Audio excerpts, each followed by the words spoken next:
Here's one of the things with Kalista. Obviously, she has the earliest built-in dash in the entire game because you can get it with the auto attack and keep autoing and hopping backwards as Zoe runs at you with her summoner spells. So this is probably what he's looking for here. As the Zoe starts the charge, usually it will be a level 3 charge. Once she gets the extra point, puts it in their spell, Thieves, and then just tries to run at you and pick up your summoner spells as you drop them. Now, the one thing you also want to keep in mind, 2 offensive summoner spells from Uzi. Bjergsen, if Uzi uses those, can pick them up once he has Spell Thieves and continue to apply that extra pressure in the 1 versus 1. That's one of the adaptations. Oh, last minute switch though. Last minute switch. He's trying to trick him up a little bit. He's got the heal now instead of the ignites. Give him a little bit more speed. Gives him a little bit more speed, and it's something Bjergsen can't pick up to kill him with. We saw that be a mistake yesterday. One of the things that sort of hurt Uzi, one of the adaptations he made in between the first games and the last games of that match, he wanted to deny that ability to allow the extra all-in potential. All right, now one thing I will say about this map specifically here, Howling Abyss, playing against Zoe, I can see why Uzi wants another chance of this. He had 2 victories yesterday, but also you can stay right in the middle of the map, so you're not close to the edges. That's where, if the bubble misses and hits a wall or something, it gets to take up a very big part of the map. And Howling Abyss is pretty straightforward. Don't stand next to the wall, and as long as you can use the minions as well, there are actually a lot of ways that you can dodge the Sleepy Trouble Bubble. Sleepy Trouble Bubble. We saw Prey miss it a couple of times in his all-ins against Uzi yesterday. Bjergsen, like you mentioned earlier, saying he's commanding a greater mastery of the champion than Prey was able to muster from what we saw. Look at it right there. Oh my God. Reaching into the portal. Oh, we didn't get to see what he found. I don't know if she actually has different things that come out of the portal like Caitlyn does with hats, but if she does, oh my God, that's one of my favorite things to spam in the game. We're in for another 20-minute hat talk with Happy We ain't even going to have a 20-minute game, Kobe. This is 1 versus 1. This is fast-paced, high-octane League of Legends action. That's true. Let's take a look at the paddle star. Going to hit right there from Bjergsen, predicting the hop from Uzi. A lot of this game, as far as 1v1 does go, comes down to predictions, right? And getting a handle on a couple of the ways that your opponent has a tendency to dodge really does bode well for Bjergsen. Now you can see he's focusing on the minions, trying to get the push going. And he will find that level 2 in time. Uzi level 2 now as well. And for Bjergsen, normally you look at Zoe and you think, okay, she needs to hit the bubble, and then she can hit the paddle star, but Bjergsen has just been landing these pretty well so far. Gonna go ahead and use the bubble there as a zoning tool. Paddle star connects again. Uzi's got to be a little bit more careful about dodging away from these, Kobe. He's eating a few too many. I mean, you can say be careful about dodging the bubbles, but the bubbles take up half of the map. I was saying, oh yeah, this map's better than Summoner's Rift for dodging the bubbles because you don't have to be in a small jungle corridor, but it still takes up about half of the corridor there, and you could see he couldn't walk back into it, so that allowed Bjergsen then to land his paddle star anyways, but you still want to dodge it because then you don't get hit with the bonus damage. And you can see a little Zoe bubble there on the ground. It does contain Ghost. That's not something that Bjergsen can use immediately to great effect, considering Uzi is so close to the turret. You're not going to run him down in some sort of a long lane, some kind of a sprint situation. So with the minion, though, how that continues to go here. Okay, a cleanse. Going to just pick that one up, pop it to get the so fresh and so clean now. Extra damage. Yep, always feeling good. Uzi continuing to farm up. He's feeling all right, too. 21 to 24 in the CS department, so very even farm between these two.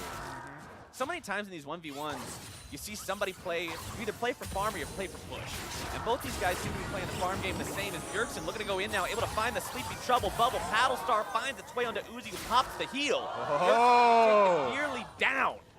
Barely walks away, but he has both summoner spells remaining. Yeah, very close right there. Uzi almost able to get off and finish up Bjergsen, but now he is going to get the recall off, it looks like. So Bjergsen pushing the cannon minion wave into the turret.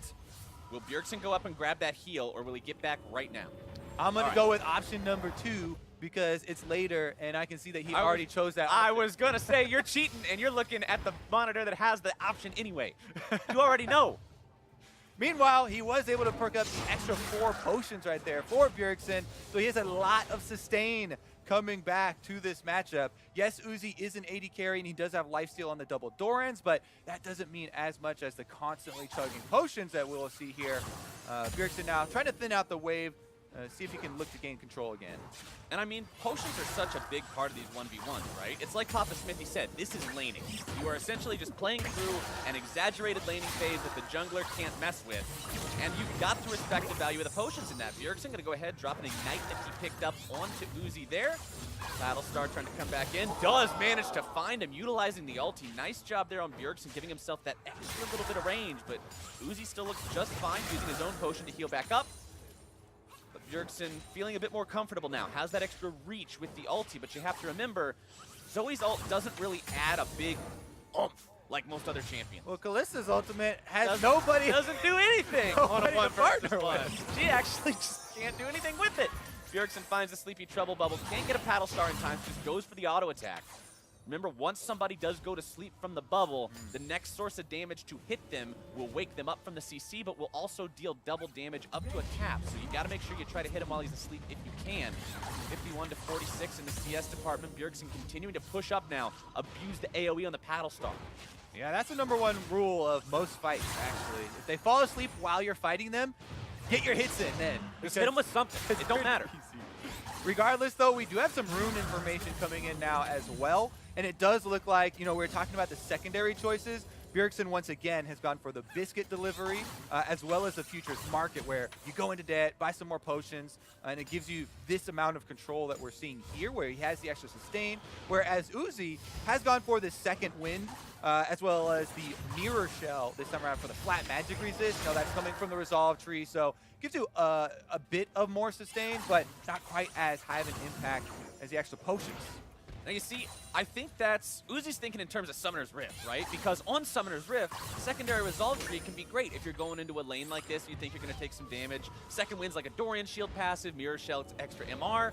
But this ain't Summoner's Rift, it's over when you get a kill. Well, also, the resolve tree gains some value too the longer it goes, right? Because you went into debt to buy those extra potions, and you're constantly getting value out of your second wind, as well as the flat magic resist. So Uzi here farming up to level 7 now, and he has the Vamp Scepter, so sustain now. He's in a very comfortable spot. Plus, he has the extra tankiness. He's really been able to kind of work through the initial scary part, but now they're walking up with the redemption found from Bjergsen. I always have to stop for just a second and be like, wait, hold on a second, because I see the redemption. I'm like, nobody's playing a support in this game. Nobody's rushing redemption in 1 versus 1. That's true. And then you remember Zoe's on the map, and anything is possible. Bjergsen's still farming these up. 70 to 62 in farm, but Uzi's got a nice HP advantage for now. Steps on the trouble bubble. Bjergsen trying to make that AoE happen, does not find it, so he misses out on the sleep bonus damage. Yep, got to go with the footwork there. Uzi walks behind the minion. Instant gets popped! And he takes the drink. Easy victory there. Yep. Calm Uzi. He knows that it's a best of 3, though. Can't get too excited. Getting a little big for his britches, jumping in like that, straight up in Uzi's face, had very little HP remaining, and Uzi punishes. Yeah, Uzi, he played the grind game. I was just about to talk about how he walked behind the minions, so even though he got hit by the Sleepy Trouble bubble, they were blocked by the minions, and then Bjergsen found himself very far up, and Uzi easily able to take him out, rends him down, and takes first blood here on the Howling Abyss. See Uzi there with that clap. He knows he did good. Only got to do it one more time, and that trophy is his. He gets his back-to-back goal. Good. Yup, the man did what he needed to do. It was looking a little sketchy there for a while because he was going down in farm. Bjergsen had controlled the waves better overall up until that point. Doesn't matter how good you control the waves if you jump into them and Kalista spears you. He's got his resolve tree, gets a bunch of lifesteal, grinds it up, and he's finally able to close out. Now let's see. What is Bjergsen going to go to in his time of need? Because this is just a best of 3. He can't lose another one. He's going to have to go to one of those flavor picks or cheese picks or whatever you want to call them that we were hyping up. Everyone keeps saying, oh, Mike Young's been practicing with him. He's got cheese picks. Oh, my God. Everybody's going to be. What is it going to be, Captain Flowers? What's your cheese pick? Oh, my cheese pick is Xin Zhao because I only play 2 champions. So I'd probably play that if I was in this, but that's why I'm not in this, Kobe, because these guys have a little bit more up their sleeves than I do. My sleeves are a little bit constricted. Uh-oh, more chapstick. More That's chapstick. the answer. That's the cheese right there. You got to get the chapstick, make sure the lips are comfortable. Then you can start thinking about what you're going to do in the game. Out of the game, that's what comes first. It's really about the second layer of protection there. The first layer just kind of softens it up, but now he's ready. Now he's ready to go. But you know what? I want to see in this second game is whether or not Bjerg takes the same approach to it that we kind of saw Uzi and Prey take to their third game yesterday, which is where they took the same champs that they had played earlier, and they had both lost once on each. So you're saying, it's not the champ, I messed it up. It was my fault, it's not the matchup.